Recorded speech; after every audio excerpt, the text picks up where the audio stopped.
আস্তে আস্তে পড়ে না কাদাই। হ্যালো,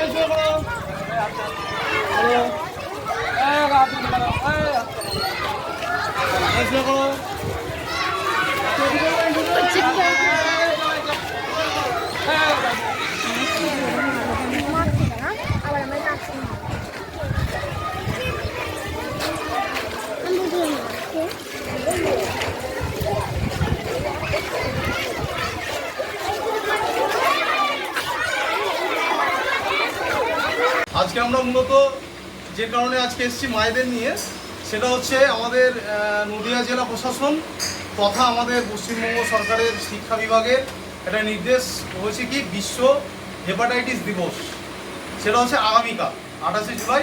কিন্তু আজ থেকে তার প্রস্তুতি আমরা শুরু করেছি। সচেতনতামূলক কিছু প্রচার এবং কিছু সতর্কতা আমাদের অবলম্বন করতে হবে।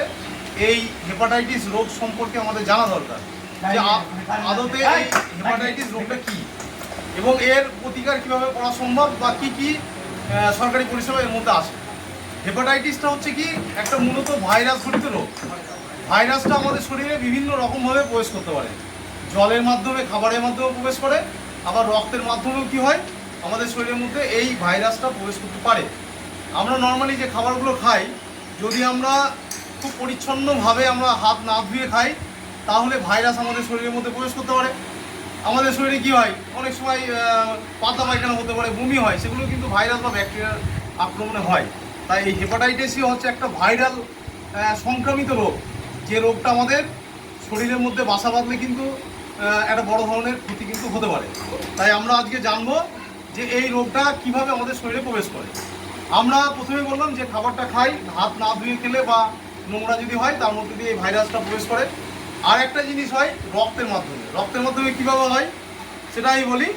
সেটা হচ্ছে আমরা যখন রক্ত পরীক্ষা করাই বা হয়তো ইঞ্জেকশন দেওয়া হলো ডাক্তারের কোনো শরীরের কোনো সমস্যা হলে, সিরিঞ্জ যেগুলো ব্যবহার করা হয়, সেই সিরিঞ্জ যদি একটা সিরিঞ্জ আর একজনের শরীরেও যদি প্রবেশ করানো হয় বা আরেকজনের শরীরেও দেখা গেলে একই সিরিঞ্জ ব্যবহার করা হচ্ছে, সেক্ষেত্রে কিন্তু এই হেপাটাইটিসের ভাইরাসটা কিন্তু আমাদের রক্তের মধ্যে প্রবেশ করতে পারে। ঠিক আছে? আচ্ছা, আর কিভাবে হতে পারে?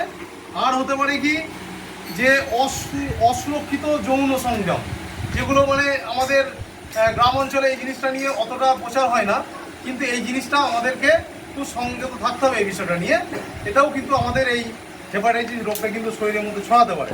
ঠিক আছে? তাই আমরা চাইবো যে আমাদের শরীরটা যাতে সুস্থ থাকুক এবং এই হেপাটাইটিস রোগটা মূলত আমাদের শরীরে যে লিভার, অর্থাৎ আমাদের শরীরের মেন যে অংশটা, যেটা আমাদের খাদ্য প্রক্রিয়াটাকে সহজ এবং তরলীকরণ করে, যেটা যে খাবারগুলো আমরা খাই সেই খাবারটাকে হজম করতে গেলে আমাদের লিভারের একটা বড় ভূমিকা আছে।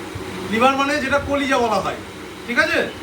অন্যান্য প্রাণী যে কলিজা সেরকম আমাদের শরীরেও আছে। সেইটা ভিতর থেকে কী হয়, অনেকগুলো গ্ল্যান্ড আছে, সেই গ্ল্যান্ড থেকে বিভিন্ন রকমের খাবারের রস নির্গত হয়, যেটা আমাদের খাবারটাকে কী করে পাচন করতে সাহায্য করে। অর্থাৎ আমরা যে খাবারটা খাই সেটাকে আরও নরম করে যেটুকু আমাদের শরীরে দরকার সেটুকু থাকে, বাকিটা আমাদের বেরিয়ে যায়।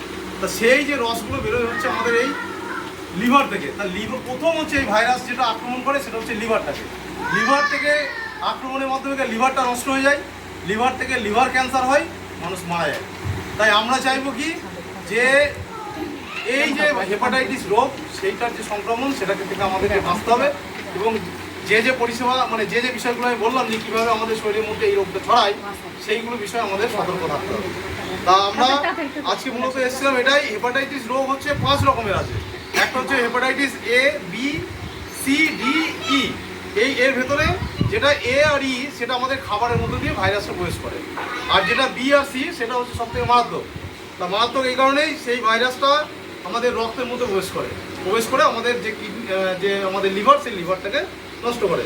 তাই আমরা হেপাটাইটিস রোগটাকে যাতে আমাদের শরীরের মধ্যে বাসা বাঁধতে না পারে, সেই জন্য আমাদের অন্ততপক্ষে থ্যালাসেমিয়া টেস্টটাকে করিয়ে নিতে হবে। সবাইকেই থ্যালাসেমিয়া টেস্ট করিয়ে নিতে হবে। বাচ্চার মায়ের যদি থ্যালাসেমিয়া থাকে, রক্তে যদি কম থাকে রক্তাল্পতা, তাহলে শরীরে বাচ্চার মধ্যেও কী হয়, সেই রক্তাল্পতা ডুবে যেতে পারে।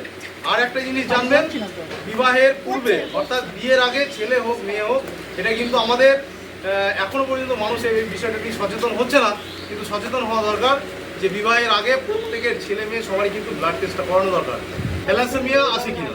থ্যালাসেমিয়া মানে শরীরে রক্ত অল্প আছে, হিমোগ্লোবিনের পরিমাণটা কম, সেটা হেপাটাইটিস থেকেও রক্তের পরিমাণ কমে যায় শরীরে।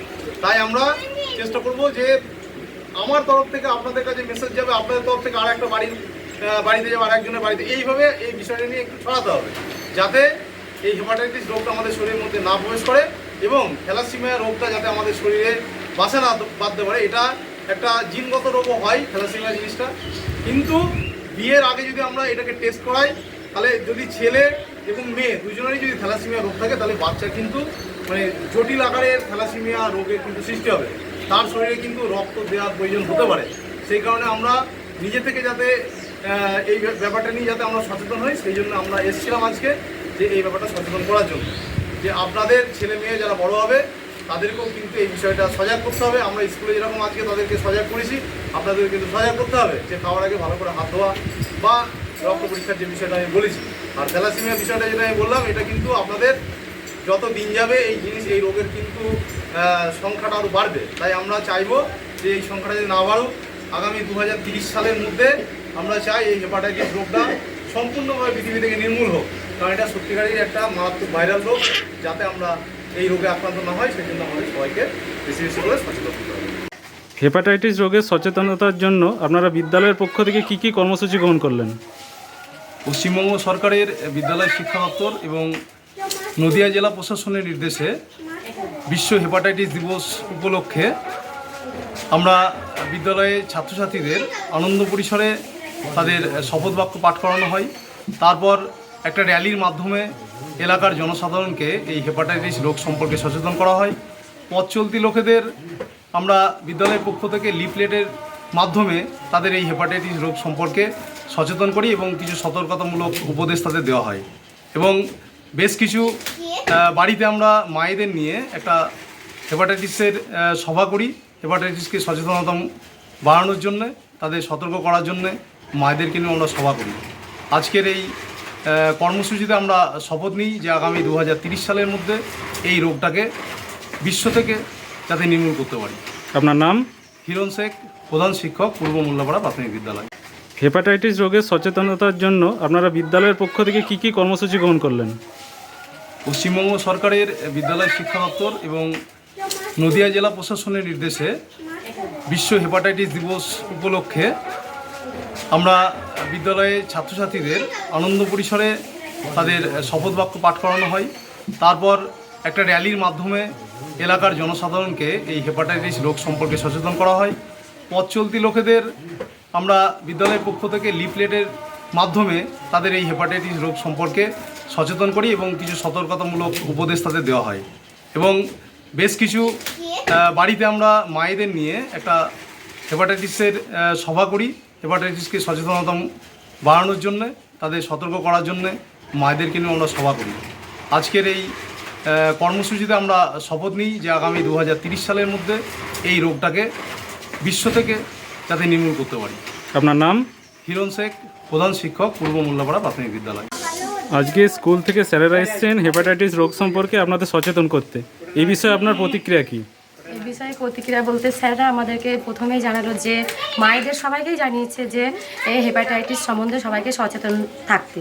তা সচেতন বলতে হাত ধুয়ে খাবার খাওয়া, একটা ইঞ্জেকশানে অনেকজনের সেটা শরীরে প্রবেশ যেন না করে, এগুলো সম্বন্ধে স্যার আমাদের সচেতন করলো। তবে হেপাটাইটিস রোগটা যাতে না হয় সে বিষয়ে আমাদেরকে সচেতন থাকতে হবে, এটুকুই স্যার আমাদের বলল। আপনার নাম? আমার নাম রেক্সোনা বিবি।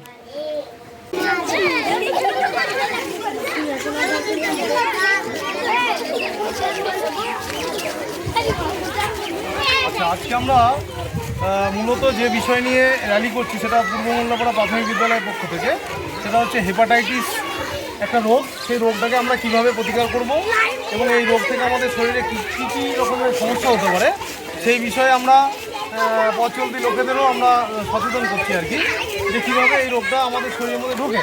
আমরা যে খাবারগুলো মূলত খাই, যখন যদি আমাদের হাতটা পরিষ্কার করে না খাওয়া হয়, সেই খাবারের মধ্য দিয়েও কিন্তু এই রোগটা সৃষ্টি হয়, মানে আমাদের শরীরের মধ্যে ঢুকতে পারে। অথবা আরেকটা রক্তের মাধ্যমে এই হেপাটাইটিস রোগটাকে ছড়ায়। কীভাবে রক্তের মাধ্যমে? আমরা যখন রক্ত পরীক্ষা করি তখন যে সিরিঞ্জটা ব্যবহার করা হয়, সেই সিরিঞ্জটা যদি একজনের শরীরের সিরিঞ্জ আরেকজনের শরীরের মধ্যে দেওয়া হয় রক্ত টানা বা ইঞ্জেকশন দেওয়ার ক্ষেত্রে, সেক্ষেত্রে কিন্তু রক্তের মাধ্যমে এই রোগটা কিন্তু ছড়াতে পারে।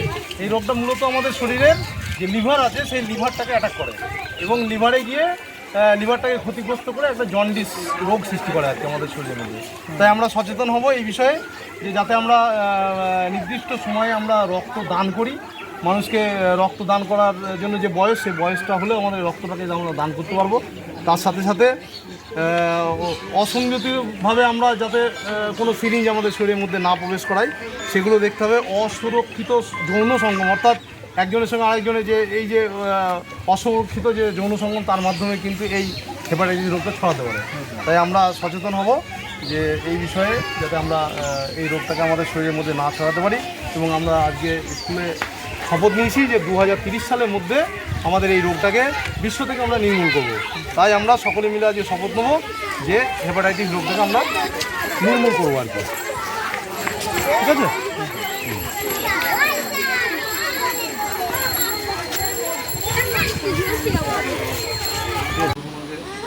করে নাও। 100 দিন আমরা একটা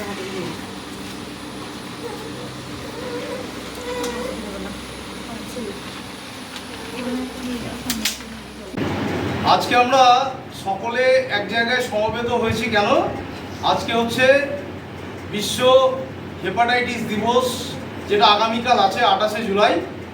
কিন্তু আমরা আজকে 27শে জুলাই আনন্দ পরিসরে তোমাদের এই হেপাটাইটিস রোগ সম্পর্কে কিছু কথা বলবো, এবং এই হেপাটাইটিস রোগ কিভাবে প্রতিকার করা সম্ভব সেগুলো আমরা আজকে জানব। এবং আমরা আজকে এখান থেকে শপথ নেব যে আগামী 2030 সালের মধ্যে এই হেপাটাইটিস রোগটাকে আমরা পৃথিবী থেকে, অর্থাৎ বিশ্ব থেকে আমরা সম্পূর্ণভাবে নির্মূল করব। সেই শপথটা আমরা আজকে এই আনন্দ পরিসরে তোমাদেরকে নিতে হবে।